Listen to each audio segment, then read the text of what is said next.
신명기 21장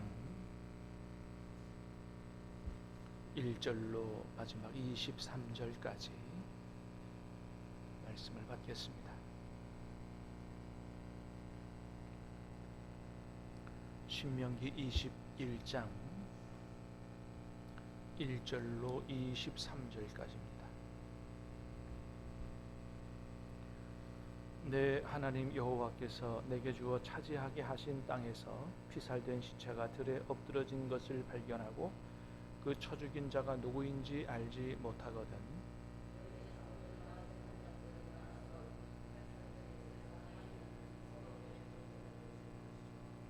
그 피살된 곳에서 제일 가까운 성읍의 장로들이 그 성읍에서 아직 부리지 아니하고 멍에를 매지 아니한 암송아지를 취하여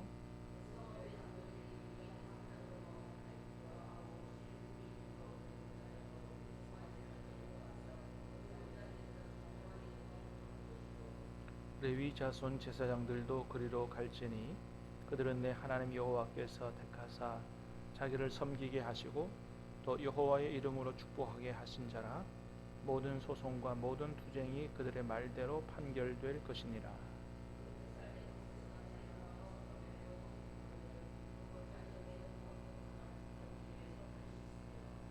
말하기를 우리의 손이 이 피를 흘리지 아니하였고 우리의 눈이 이것을 보지도 못하였나이다.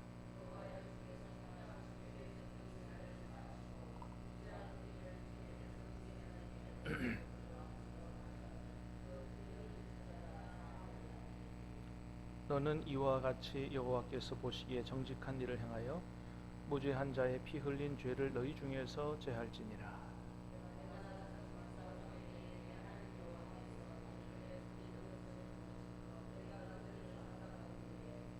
내가 만일 그 포로 중에 아리따운 여자를 보고 그에게 연연하여 아내를 삼고자 하거든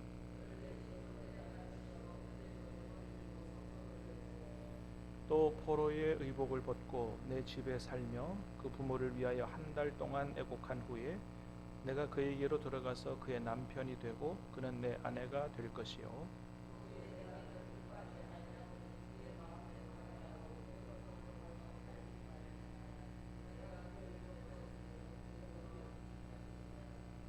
어떤 사람이 두 아내를 두었는데 하나는 사랑을 받고 하나는 미움을 받다가 그 사랑을 받는 자와 미움을 받는 자가 둘 다 아들을 낳았다 하자. 그 미움을 받는 자의 아들이 장자이면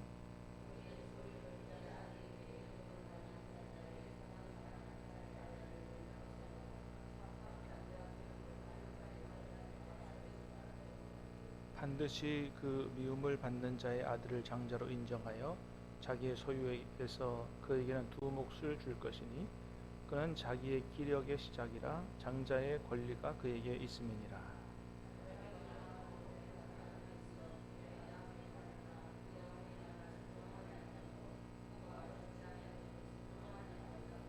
그의 부모가 그를 끌고 성문에 이르러 그 성읍 장로들에게 나아가서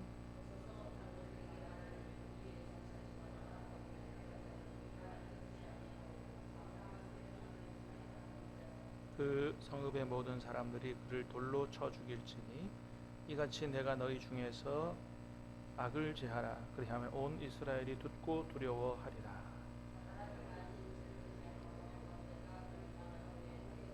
같이 읽습니다. 그 시체를 나무 위에 밤새도록 두지 말고 그날에 장사하여 내 하나님 여호와께서 주시는 땅을 더럽히지 말라. 나무 위에 달린 자는 하나님께 저주를 받았음이니라. 아멘. 자, 오늘 말씀부터 26장까지는 이스라엘 사회에 주시는 하나님의 율법에 대한 말씀입니다. 이스라엘 사회에 주시는 하나님의 말씀이에요.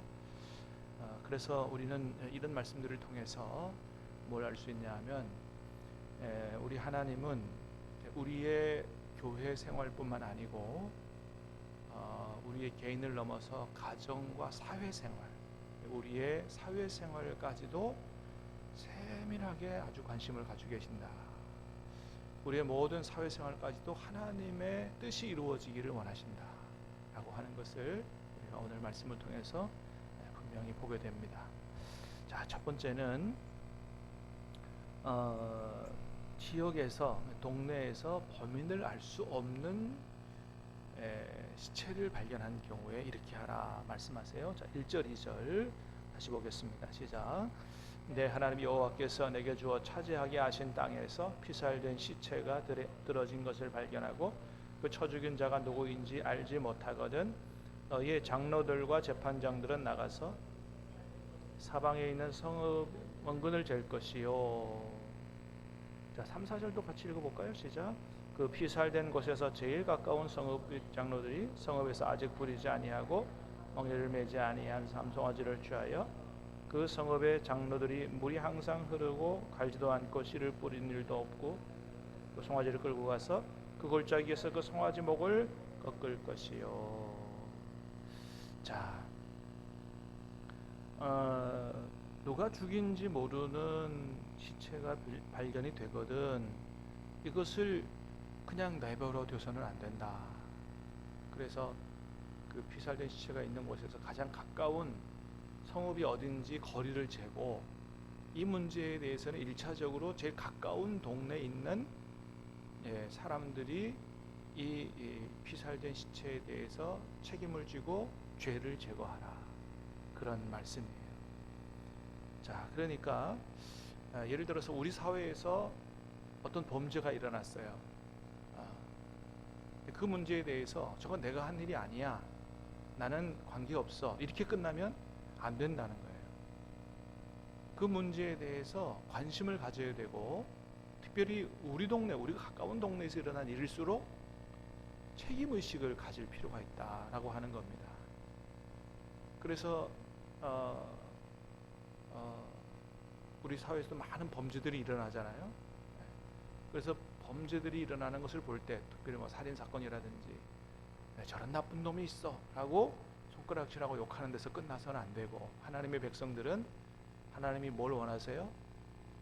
그것이 내가 한 일이 아닐지라도 관심과 책임의식을 가지고 그런 죄들을 제거할 수 있는 이런 삶을 우리가 살아가야 된다라는 말씀을 하시는 것입니다. 자, 3, 4절에 주님께서 뭐라고 아까 말씀하셨어요? 자, 그런 일이 있거든. 성읍에서 시체에서 제일 가까운 성읍의 지도자들이 한 번도 부리지 않고 멍에 베모지 아니한 암송아지를 데려다가 가서 목을 꺾어서 속죄 의식을 치르라. 그런 말씀을 하시는 걸 보게 되죠. 자, 왜 죄 없는 짐승을 죽여서 목을 꺾어 죽여서 속죄 의식을 치러요? 하나님이 정하신 법칙에는 모든 죄는 뭐로밖에 사함받지 못하기 때문에 피로밖에. 그래서 다른 생명이 죽어감으로 그 죄를 제거하는 이런 속죄 의식을 치렀죠. 그래서 이 구약 성경에 이미 이런 게 나타나 있다고 하는 것이 누구를 예표해주고 있어요? 예수님을 예표해주고 있죠. 그렇습니다. 그래서 예수님이 그냥 십자가에 달려 돌아가신 게 아니고 모든 인류의 죄를 짊어지고 이 죄를 제거하기 위하여 대속의 죽음을 당하신 것이 구약 성경에 이미 분명히 예언이 되어 있고 예수님은 그 하나님의 방법대로 그렇게 우리의 죄를 지고 십자가에서 돌아가신 것이죠. 자, 그래서 이제 죄를 제거하라 그렇게 말씀하십니다. 자, 6절에서 9절까지 한번 보겠습니다. 시작. 그 피살된 곳에서 제일 가까운 성읍의 모든 장로들은 그 골짜기에서 목을 꺾은 암송아지 위에 손을 씻으며 말하기를 우리의 손이 이 피를 흘리지 아니하였고 못하였나이다. 여호와여 주께서 속량하신 주의 백성 이스라엘을 사하시고 무죄한 피를 우리 백성 중에서 머물러 두지 마옵소서 하면 그 피 흘린 죄가 사함을 얻으리니 온 여호와 여호와 보시기에 정직한 일을 행하여 무죄한 자의 피 흘린 죄를 너희 중에서 제할지니라. 아멘. 그렇습니다. 그래서 너희는 이렇게 해서 궁극적으로는 너희 사회에서 일어난 죄를 제거하는 삶을 살아가야 된다라고 하는 것입니다. 그렇습니다. 그래서 여러분 그렇게 하려면 우리는 우리에게 적용을 한다면 어떻게 우리가 살아가야 되겠어요? 어떻게 하면 우리가 나 개인의 죄를 넘어서 우리가 죄를 지을 때 하나님 앞에 자백하고 회개하고 해서 주님의 보혈로 씻어 용서받는 우리의 죄를 그죠? 제거하는 이런 삶을 사는데, 그것뿐만 아니고 우리 사회에서 일어난 죄까지도 다 사함받고 깨끗해지고 이 사회가 하나님 기뻐하시는 사회가 되기 위해서는 어떻게 해야 되겠어요? 첫 번째는 기도해야 되겠죠. 어떤 일이 일어날 때마다 하나님, 저건 내 책임이 아닙니다. 단순히 이런 데서 끝나는 게 아니고 어떻게 해요? 주님, 깊은 관심을 가지고 이것이 우리가 더 정말 일어나서 빛을 발하지 못한 우리의 책임도 있습니다. 용서해 달라고 주님의 보혈을 우리 모든 사회 곳곳에 뿌려달라고 기도해야 되겠죠. 근데 그런 차원에서 머물러서는 안 되고 어떻게 해요? 정말 우리 사회에서 그런 죄가 제거되고 우리 사회가 하나님 기뻐하시는 그런 깨끗한 사회가 되기 위해서는 더 적극적으로 뭘 해야 되겠어요? 열심히 전도하는 게 필요하겠죠. 그래서 그 모든 분들이 다 주님께로 돌아와 정말 주님을 영접하고 예수님을 우리의 왕으로 모시고 주님의 뜻에 순종하여 사는 이런 나라가 될 때 우리나라가 하나님이 기뻐하시는 나라가 되고 하나님의 나라, 정말 예수 그리스도의 보혈로 성령으로 모든 죄가 제거된 하나님의 나라가 되게 될 줄로 믿습니다. 그래서 전도가 얼마나 중요한지 모르죠. 이 땅을 하나님의 나라로 만들어가는, 하나님의 뜻이 하늘에서 이루어진 것처럼 이 땅이 이루어지도록 하는 방법 중에 가장 중요한 방법이 바로 전도이기 때문에 그렇습니다. 자, 두 번째는 여자 포로를 아내로 삼는 규정에 대해서 말씀하세요. 10절에서 14절까지 다시 보겠습니다. 시작. 내가 나가서 적군과 싸울 때에 내 하나님 여호와께서 그들을 내 손에 넘기심으로 내가 그들을 사로잡은 후에 내가 만일 그 포로 중에 아리따운 여자를 보고 그에게 연연하여 아내를 삼고자 하거든 그를 내 집으로 데려갈 것이요 그는 내 머리를 밀고 손톱을 베고 또 포로 의복을 벗고 내 집에 살며 한 달 동안 애곡한 후에 내가 그에게로 돌아가서 그의 남편이 되고 그는 내 아내가 될 것이요 그 후에는 내가 그를 기뻐하지 아니하거든 그의 마음대로 가게 하고 결코 돈을 받고 팔지 말지니 내가 그를 엿보였은즉 종으로 여기지 말지니라. 아멘. 자, 여러분 이 오늘 말씀들을 보세요. 참 우리 하나님이 이런 부분까지 관심을 가지실까? 아무도 죽인지 알지 못하는 시체에 관해서도 무관심하지 않으시고 관심을 가지시고, 전쟁하다가 포로로 잡힌 여자, 뭐 아무것도 아닌 것 같은 그런 여자 한 사람에게도 이렇게 관심을 가지고 계신다는 말이죠. 예. 자, 그 여자를 보고 내가 너무 좋아하는 마음이 생겨서 아내를 삼고자 하거든. 여러분 어떻게 하라고 말씀하세요? 절차를 거쳐서 그리고 부모를 위해서 한 달 동안 애도하도록 하고 뭐 이런 어떤 이 절차를 거쳐서 아주 귀중하게 자기 아내로 맞이해라. 그러니까 전쟁에서 포로로 잡혀온, 어떻게 보면 그 당시 옛날 사회에서는 전쟁 포로는 노획물이에요. 그 자기 마음대로 할 수 있는 어떤 그런 대상물로 삼았지 한 인격체로 존중하지 않았습니다. 오죽하면 나중에 제네바 협정이 생겨났겠어요? 전쟁 포로에 대한 기본적인 인권을 존중하고 인간다운 대접을 해줘야 된다. 나중에 생겨났죠. 그전에는 뭐예요? 포로는 자기 마음대로 하는 거예요. 뭐 죽이고 싶으면 죽이고, 특별히 여인들 같은 경우는 성놀이개로 쓰고 뭐 자기들 마음대로 해요. 노예로 팔고. 자, 그런데 그런 당시에 하나님 말씀하십니다. 절대로 그렇게 해서는 안 된다. 아내로 맞이할 때도 절차를 거치고 부모를 위해서 한 달 동안 애곡하도록. 그래서 이제 부모와 헤어지고 이제 새로운 출발을 할 수 있는 어떤 그런 기간을 갖도록 그렇게 말씀하시고, 나중에 결혼한 이후에 또 마음에 싫어진다고 해서 포로로 팔면 안 된다. 종으로 여기서도 안 된다라고 하는 거죠. 그 여인이 갖는 한 인간으로서 가져야 되는 기본적인 예의, 기본적인 인권을 존중해 줘야 된다라고 하는 것이죠. 여러분, 하나님께서 왜 포로로 잡힌 이 여인의, 힘없고 연약한 이 여인에 대해서 이렇게까지 말씀하실까요? 그 여인도 누가 만드신 사람이기 때문이에요? 하나님이 만드신 사람이기 때문에. 믿습니까? 여러분, 모든 사람은 하나님이 만드신 존재인 줄로 믿습니다. 하나님 말씀하시는 거예요. 내가 만든 귀한 존재니 하나님이 만든 존재에 대한 기본적인 예의와 존중을 가져야 된다는 것입니다. 우리도 마찬가지입니다. 여러분, 우리가 살아갈 때 아무리 힘없고 연약하고 보잘것없고 심지어 노숙자라고 해도 하나님이 만드신 사람이기 때문에 기본적인 예의와 인권을 지켜줘야 된다라고 하는 것입니다. 짐승이 아니란 말이죠. 아무리 내가 집에 키우는 짐승이 예뻐도 사실은 밖에 있는 그런 노숙자들이 더 하나님 앞에는 귀하다 이거예요. 하나님의 형상으로 만든 사람들이기 때문에. 그래서 제가 아는 어떤 집사님은 다른 교회 집사님이에요. 매주마다 자기의 사비를 들여서 빵을 한 100개 사가지고 우유하고 부산역에 있는 노숙자들에게 매주마다 나눠주는 사람이 있어요. 그걸 안 하고는 견딜 수 없대요. 하여튼 하나님이 그런 마음을 주셨대요. 그러고는 그렇게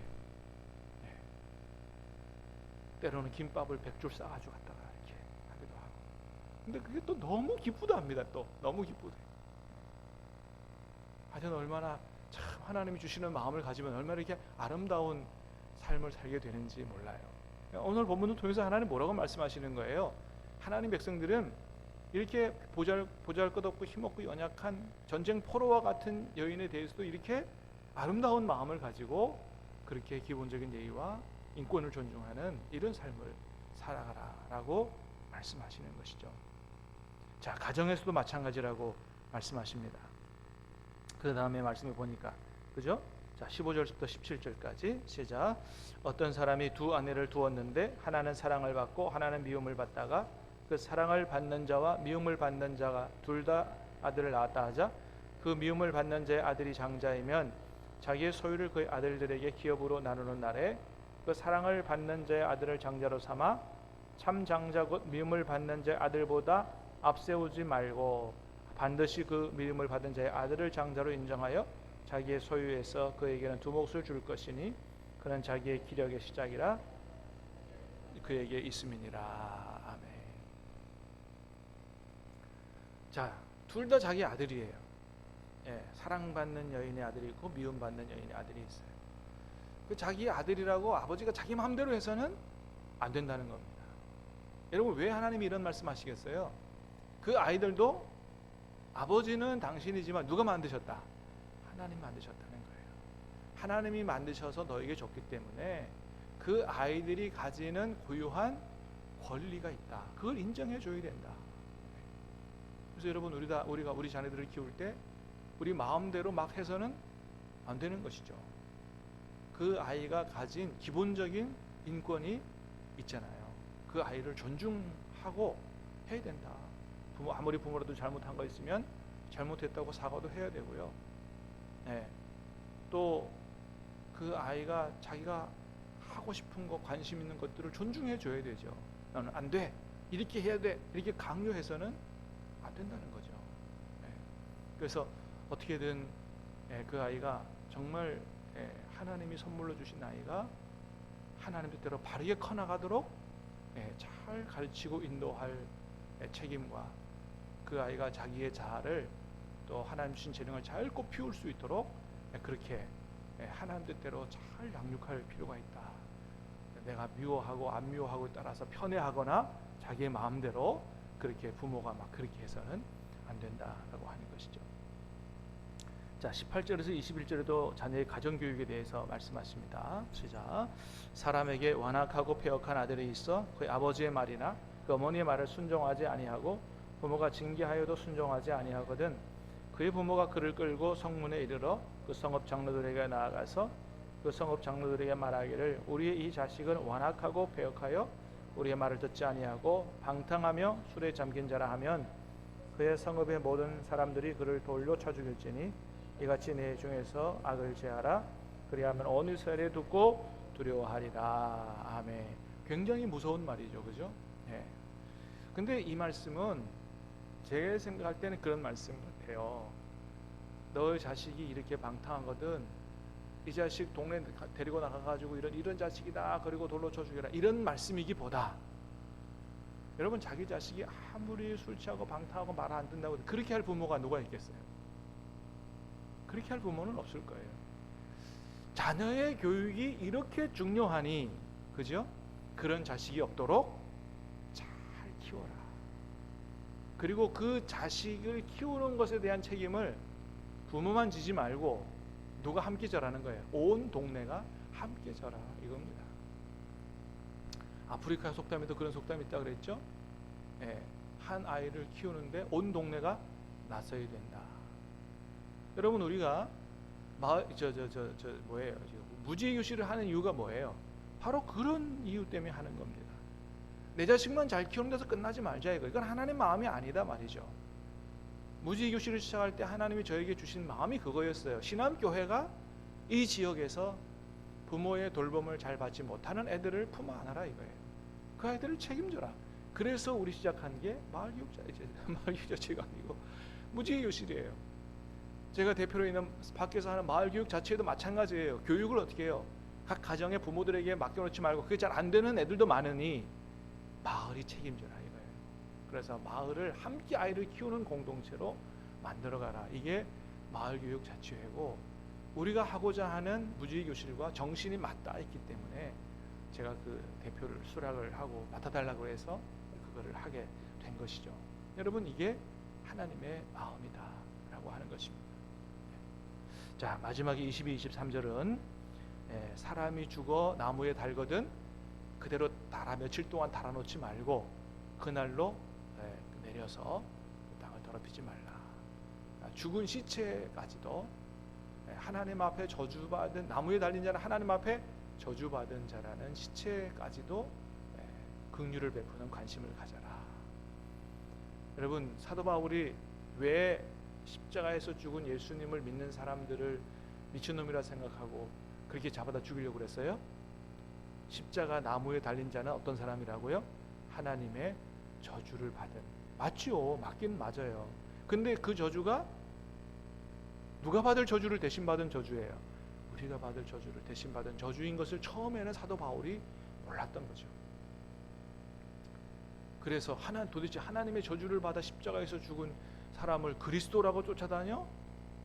그래서 막 그리스도인들을 잡아 죽이려고 했지만 나중에 알고 보니 그 저주는 우리 대신 받은 저주임을 알고, 이제는 부활하신 예수님을 만나 그분이 메시아인 것을 깨달아 알고 자신의 인생을 주님께 드리는 삶을 살았습니다. 자, 일단 오늘 말씀을 통해서 우리는 우리 하나님께서 우리 예배 생활, 교회 생활뿐만 아니고 우리가 밖에서 살아가는 모든 삶, 개인적인 삶, 가정의 삶, 사회에서 일어나는 모든 세밀한 부분까지 하나님의 뜻이 이루어지기를 원하는 그런 관심을 가지신 분이다 라는 것을 깨달아 알고, 오늘도 그 주님과 함께 그 주님의 인도를 따라 이 땅이 하나님 기뻐하시는 땅이 되도록 그런 일을 위해서 기도하고 전도하는 저와 여러분의 삶이 될 수 있기를 주님의 이름으로 축복합니다. 기도하겠습니다.